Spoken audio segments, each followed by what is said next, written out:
Salut tout le monde, j'espère que vous allez bien, je vous souhaite un très joyeux Noël et dans cette vidéo je vais vous présenter ma bûche au marron de Noël. C'est une recette qu'on fait chaque année pour Noël et cette année j'avais envie de la partager avec vous. Je commence d'abord par faire une génoise avec Thermomix, donc c'est une recette 100% Thermomix, mais c'est une recette que j'adore vraiment. Donc le but de la génoise, c'est un gâteau très aérien, très moelleux. Attention, c'est un gâteau particulièrement délicat, il n'est pas fait avec de la levure chimique, mais avec de l'air. Voilà, ça gonfle grâce à l'air qu'on injecte justement en mélangeant les œufs et le sucre et en chauffant en même temps. Vous voyez que les œufs et le sucre se sont transformés en pâte quand même. On met de la farine tamisée. Je sais que j'en ai mis partout, mais j'ai beaucoup de mal avec la farine tamisée. C'est particulier la farine tamisée. En tout cas, pour ceux qui verront cette vidéo le jour de sa sortie, le 24 décembre, je vous remercie de prendre un peu plus de 15 minutes de votre temps de Noël pour regarder ma vidéo. Si vous la regardez après, j'espère que votre Noël s'est bien passé, que vous avez bien mangé, que vous avez bien profité avec votre famille. J'espère également que mes vidéos calendrier de l'Avent vous ont plu. Moi en tout cas, je me suis beaucoup amusée à les faire. J'ai reçu plein de choses vraiment extra dans ce calendrier de l'Avent. Tout a été vraiment super. Je suis vraiment très contente d'avoir choisi ce calendrier. Si ça intéresse certaines personnes, n'hésitez pas à aller l'acheter même là après Noël, parce que s'il en reste, ils les braderont. L'année d'après, ils feront autre chose avec peut-être d'autres cadeaux dedans. Donc à vous de voir si ça vous intéresse, par exemple, de goûter la petite gelée au thé, ou d'avoir un infuseur à thé en forme de sapin. Moi, c'est un peu l'infuseur à thé en forme de sapin qui m'a vraiment donné envie de prendre ce calendrier de l'Avent. Et l'année prochaine, je verrai quel calendrier je fais. Est-ce que je le fais encore sur YouTube? Est-ce que je l'ai fait en short, donc en petite vidéo, vous savez, story, mais sur YouTube? Est-ce que je l'ai refait sur Instagram? Je ne sais pas. Voilà. Je verrai l'année prochaine. Et du coup, concentrons-nous sur cette belle génoise. Donc vous voyez qu'une fois la farine tamisée, on mélange. Et, chose très importante, même si le bol est sale, qu'il y a de la farine sur les côtés, on ne remélange jamais une génoise parce que ça la casse. Moi j'ai déjà essayé une fois et elle n'est pas montée du tout. Donc on peut la faire en forme de gâteau, en la versant tout simplement dans un moule à gâteau. Mais moi je préfère l'étaler sur une plaque de four comme ça. Et je la mets au four et ça fait un biscuit roulé. Voilà, tout simplement. C'est une génoise pour faire un biscuit roulé. Alors après, pour pas qu'elle sèche et qu'elle durcisse et qu'elle ne se roule plus du tout, ce qu'il faut faire, vous prenez un torchon que vous mouillez. Vous essorez bien, faut pas qu'il dégouline, juste qu'il soit humide. Je mets la génoise dessus et je vais venir la rouler dedans, carrément. La rouler dans le torchon, comme ça va la garder roulée. Et elle va refroidir en étant roulée et dans quelque chose d'humide, donc ça va éviter qu'elle sèche. Bon, à part que là, si c'est un poil trop cuit, les côtés sont un peu secs, un peu cassants, c'est pas très très grave. Croyez-moi, ça après ça se découpe après, bon, vous voyez qu'il faut faire attention, parce que des fois il y a du biscuit qui reste collé et ça fait des trous. Donc là je gratte avec le couteau pour éviter que le biscuit ne s'enlève avec la plaque de four. Hop, voilà, je recouvre. Bon, j'ai pris un gros torchon, exprès pour que ce soit bien humide. Et ensuite, on roule. Je suis désolée si vous avez entendu le ting du four. Hop, on roule. J'essaye de rouler vraiment, voilà, pas faire grossir, vraiment bien m'appliquer. Ouais, je fais avec les gants parce que malheureusement, ça sort du four, donc c'est assez chaud. Et voilà, maintenant, je n'ai plus qu'à mettre ça sur ma véranda. Comme ça, ça va bien refroidir parce qu'il fait, à ce moment-là, il faisait 10-11 degrés sur ma véranda. Et je vais pouvoir passer à la suite. Donc la suite, ça va être la ganache, tout simplement, à la crème de marron. Donc ça, c'est de la crème de marron fait maison, donc pas par moi, me demandez pas la recette, je ne la connais pas. C'est fait par quelqu'un de ma famille. Moi, je ne sais pas faire la crème de marron. C'est une crème de marron faite maison qui est vraiment très bonne.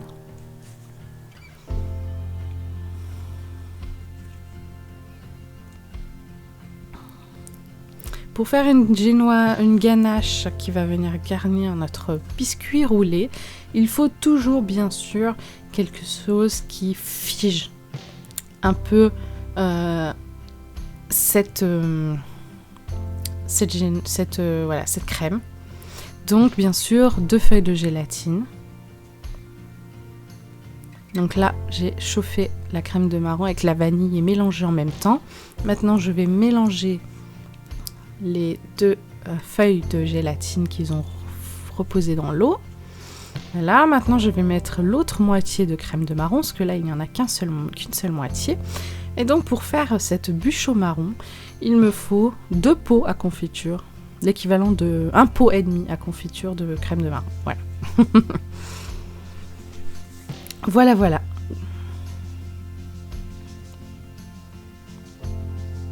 Donc vu que d'habitude, ces personnes de ma famille ne donnent toujours qu'un seul pot, je peux faire une bûche au marron que tous les 2 ans. Parce que du coup, il me faut 1 pot et demi. Donc voilà. Et là, du coup, j'ai négocié des pots de crème de marron en échange de confiture de fraises que j'ai fournies cet été. Voilà. Donc comme ça m'a permis d'avoir tout ce qu'il me fallait pour faire ma bûche. Et ce qui reste dans le pot entamé du coup de crème de marron, je le finirai en tartine tout simplement avec de la brioche, sur du pain. Enfin voilà, ce sera mangé parce que c'est vraiment très bon. Maintenant pareil, c'est chaud donc je vais y mettre dehors pour que ça refroidisse. Un lavage de bol plus tard, nous allons faire la chantilly. Quelque chose de très simple que j'adore faire maison.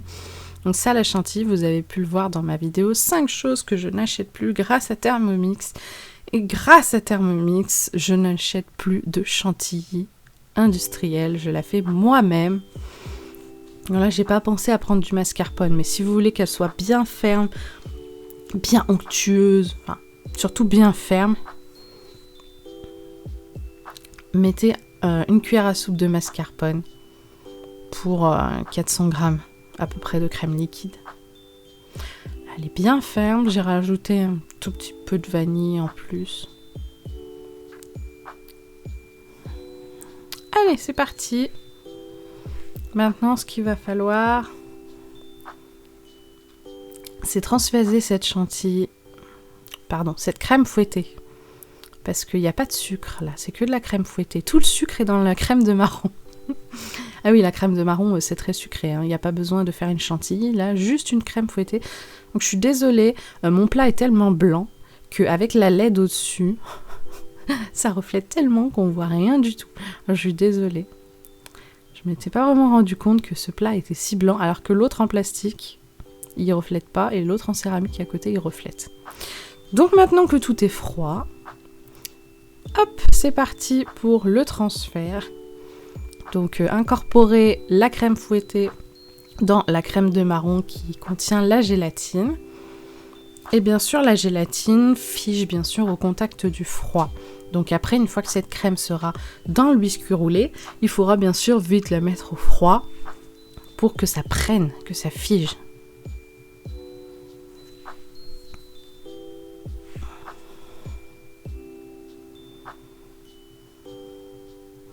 Bon, vu que j'avais très mal à l'épaule, j'ai passé le relais au chéri qui finit de mélanger pour moi. Donc, si vous avez vu mes vidéos calendrier de l'Avent, vous savez que il a des problèmes à l'épaule, donc il a une tendinite calcifiante. Il est en rééducation, ça va de mieux en mieux, donc c'est l'épaule gauche. Ça va de mieux en mieux au fil du temps. Donc voilà. Maintenant que la crème est faite, je déroule le biscuit. Vous voyez qu'il a un peu craquelé sur les côtés, c'est normal. Enfin, sur les bords. Il a craquelé un peu sur les bords, c'est normal. C'est parce que c'est les côtés qui sont plus durs. Alors moi, je vais faire la garniture à l'intérieur de la bûche. Et le chéri, lui, fera l'extérieur. Voilà, on se répartit un peu les tâches. souvent pour les desserts comme ça. Hop. J'essaye de bien mettre dans le creux pour pas que ce soit vide finalement au centre.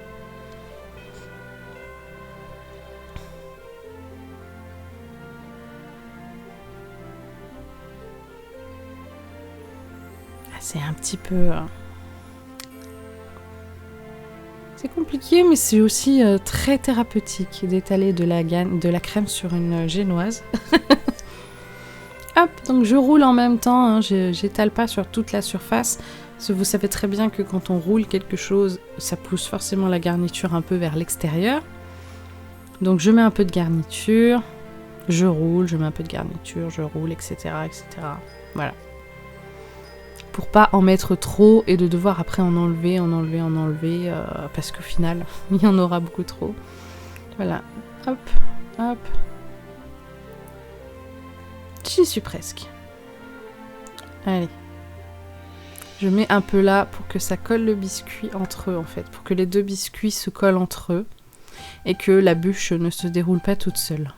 Hop, je finis de rouler et vous voyez, voilà, il y avait trop de ganache. Donc j'en enlève un peu et ça sera pour le chéri pour faire la déco de l'extérieur. Hop, je colle le petit morceau là qui est découpé. Bon allez, maintenant que tout ça c'est bon, il va falloir transférer cette bûche roulée, cette jolie bûche roulée sur un plat de service, bien sûr.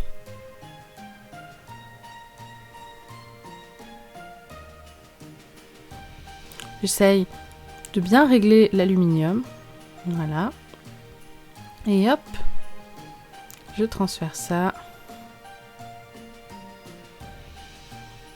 La génoise, la ganache à la crème de marron colle très bien.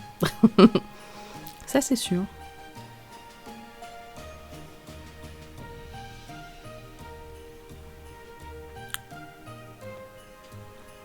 Bon bah voilà, ça restera comme ça. Bon, le biscuit était peut-être un poil trop cuit. Un tout petit poil. Allez, maintenant au tour du chéri de continuer cette recette. Il prend le reste de crème qu'il met dans une poche à douille et c'est parti pour la déco de l'extérieur. Donc il fait, les bûches en général on fait des tranchées comme ça, donc il faut prendre un embout très fin. Voilà.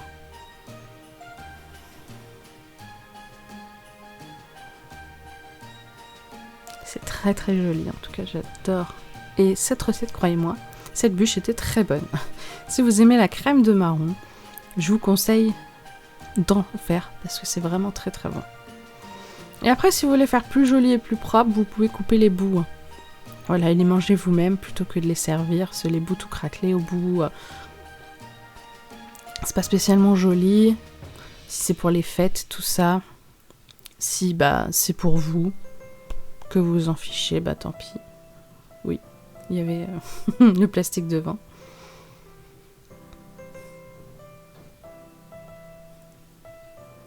La finalisation, il fait des ondulations et du coup ça fait des trous. On essaye de camoufler tout le plus possible.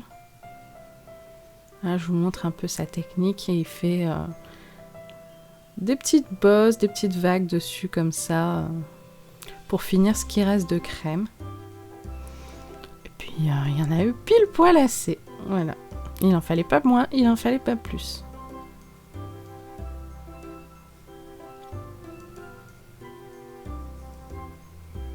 Je vous montre un peu la taille que fait cette bûche. Elle est énorme. Énorme. Là, ça fait une bûche au moins pour 15 personnes, une petite part. Allez, il est temps de manger cette bûche. Et oui, parce que cette année, elle ne sera pas pour Noël, mais seulement pour vous. Pour partager cette recette avec vous.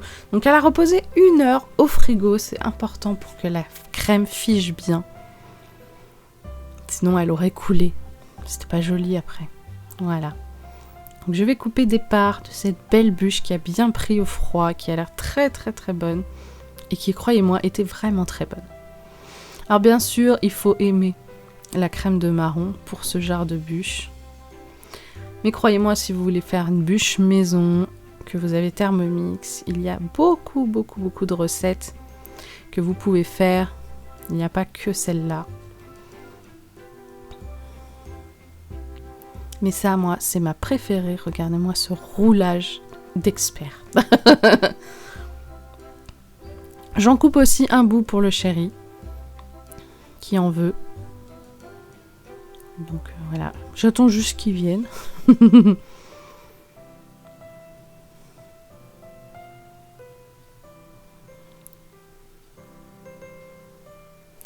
Et après, je vous montre comment c'est à l'intérieur. Allez, hop, une belle tranche. Une belle tranche pour le chéri.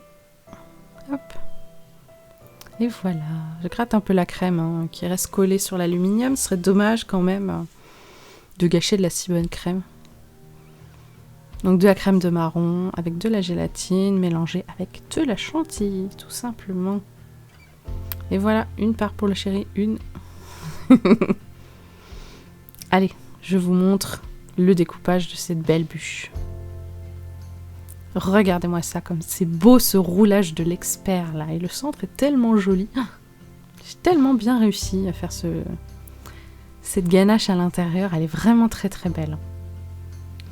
Alors bien sûr, dans la recette originale, la génoise est au cacao. Moi personnellement, je l'aime bien comme ça. Je trouve pas que le chocolat va bien avec le marron. Moi, j'aime pas trop comme ça. Bon, en tout cas, passez un bon Noël, ou si vous regardez après, j'espère que vous avez passé un bon Noël. Je vous dis à dimanche prochain sur YouTube pour une autre vidéo. En attendant, comme d'habitude, abonnez-vous, le petit commentaire pour soutenir la chaîne. Cuisinez bien, prenez soin de vous et surtout, bonne fête de fin d'année à tout le monde. Bisous bisous.